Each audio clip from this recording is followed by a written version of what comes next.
Hey guys, and welcome to the week of reviews and previews on New Game Plus Guide. This week we are going to be constantly bringing you platinum reviews of all the games we have platinumed recently, as well as our first impressions and previews of some of the games we are playing right now. Today we are going to be talking about Astro Bot, the Game of the Year winner for 2024. There will be no spoilers this time. All the footage you will see in this review is from the first two overworlds of the game, and the game has a lot of overworlds and different levels, so you are good. To be honest, I don't believe Astro Bot can be spoiled because it is made up of a ton of short levels that have various mechanics and ways of traversal which keep the gameplay feeling fresh and enjoyable. But I digress. I will be talking about the trophies and platinum difficulty of the game as well, but that comes up later. For now, let's dive into the review. Now, before we talk about anything else, let's talk about the performance of the game. And this being a PlayStation Studios and a PlayStation first party game from Team Asobi, you, I believe, can expect that the performance is going to be sublime. There are no frame issues, no screen tearing, no draw distance or any such hiccups. Load times are quick, instant, fast. Everything feels good. If there is any slowdown in gameplay, that is by design of the game. If something feels off, that again is on the game design. It is not actually performance that is hindering your progress or your performance in the game. But this being a game with leaderboards and everything, I think that Astro actually feels a little bit floaty. I mean, as for a platformer, for a precise platformer where there are leaderboards as we mentioned, and there are other aspects, there are master challenges and you actually want to be a lot precise. I think that is a point where the game, this Astro, feels a little bit off. Like, I feel that he's not jumping or landing or actually hitting the same spot in platforming where I actually want him to hit. So that feels a little bit off. But apart from that, everything else is good. The graphics are actually amazing. Every level looks different, feels different. I love the small subtle touches they have done in almost every level. After every 30 seconds or 1 minute or 2 minutes of gameplay, there is something going on your screen that you want to just take a minute and look at and admire. There's so much cuteness going on all over this game. It's like almost like a cuteness overload at this point, I would say. So that is fun. That is good. Performance is not an issue. Graphics also great. For the art style and the game design that they are going for, the graphics are good. It holds up. There are no loading problems or anything from that sort. Now let's talk about the gameplay.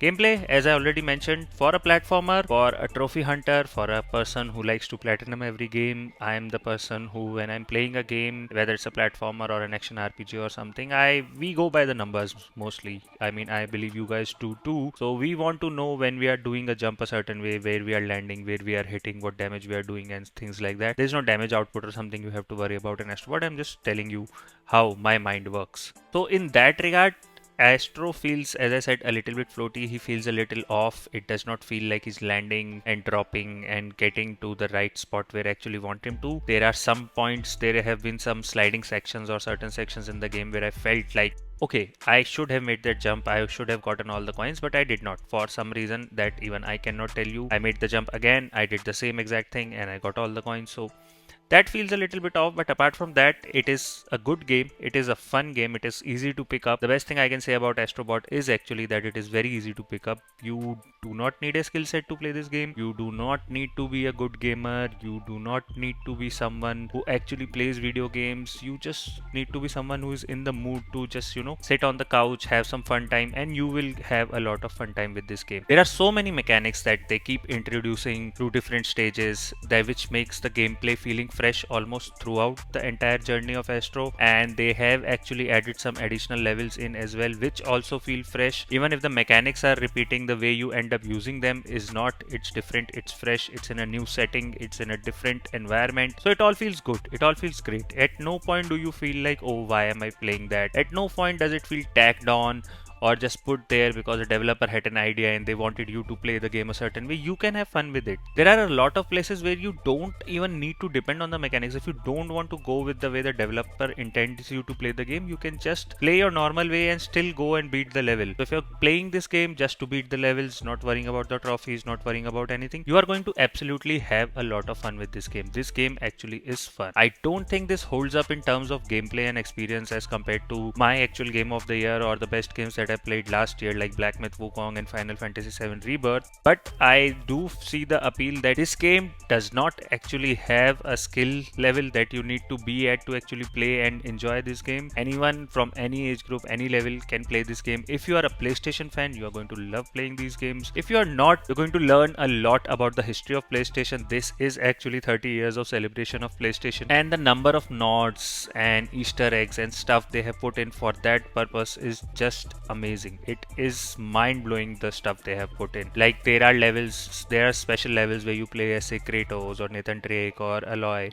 but those are the special levels, those are the big, I would say, big marquee experiences of PlayStation. But apart from that, there are other small levels, there are small touches, there are bots you pick up, there are costumes you can wear, there are power-ups, there are puzzle levels or some other character or something you interact with. Whenever you're picking up a bot, he comes up, there's a different name put on it, and there's this little mind game they play that can you recognize this character if you introduce him with a different name? Do you know what you're looking at? And with the vast amazing amount of characters that have been on PlayStation, and there are characters from across the board. It's not just Sony first party studios, it's from Capcom, from Sega, from Warner Brothers even. There are a lot of characters here that if you have been someone who's been playing PlayStation, who has been enjoying PlayStation games for a while, then it feels like a really good nod, a good tip of the head to all the players who have stuck with PlayStation through all this time.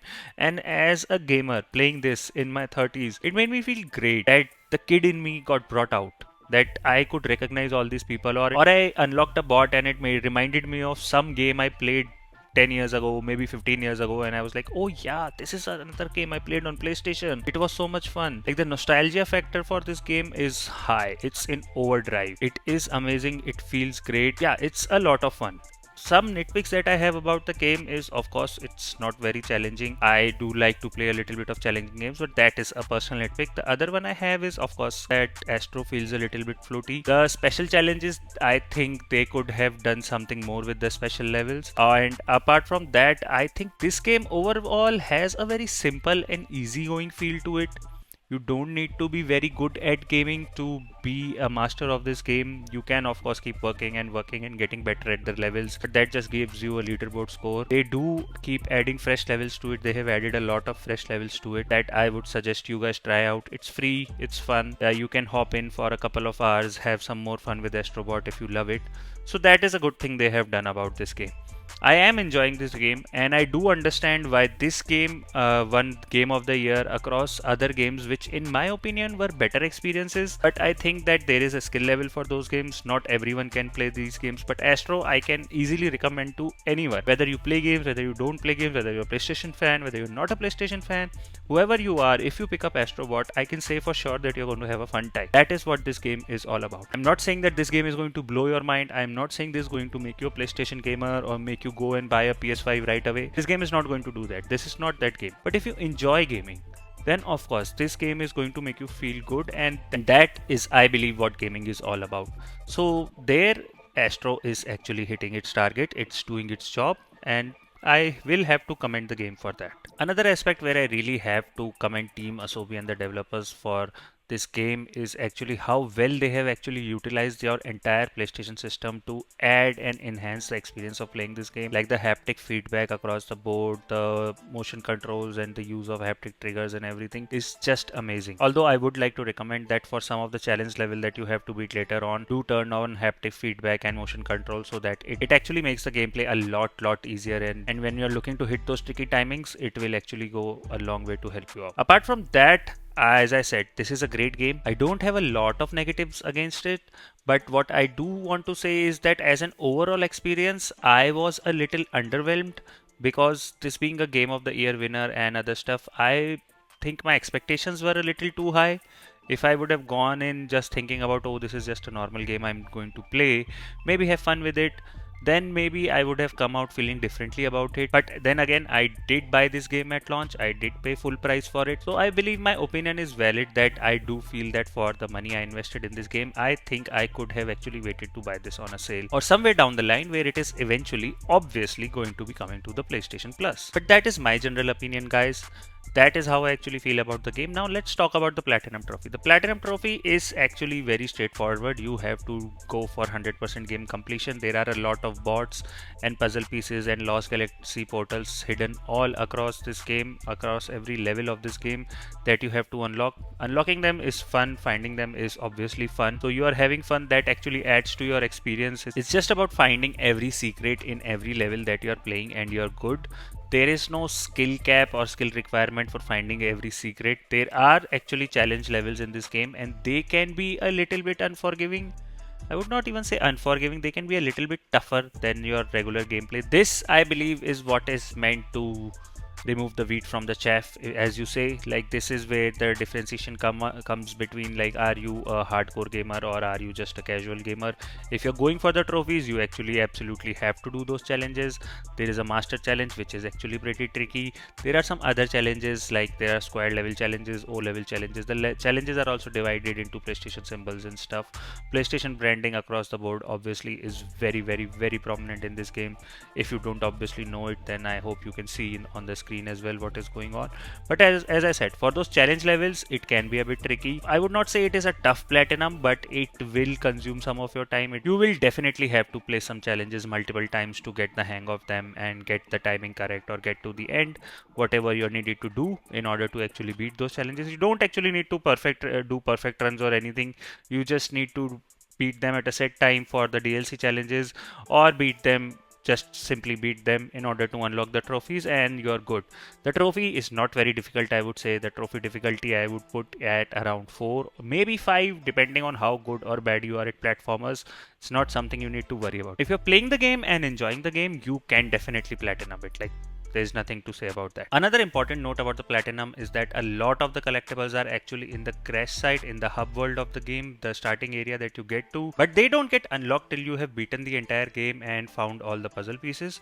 And also there's a gacha machine from which you have to get a lot of drops for some trophies and also some other collectibles, and the items from the gacha machine are actually tied to a lot of other trophies as well, some miscellaneous trophies as well.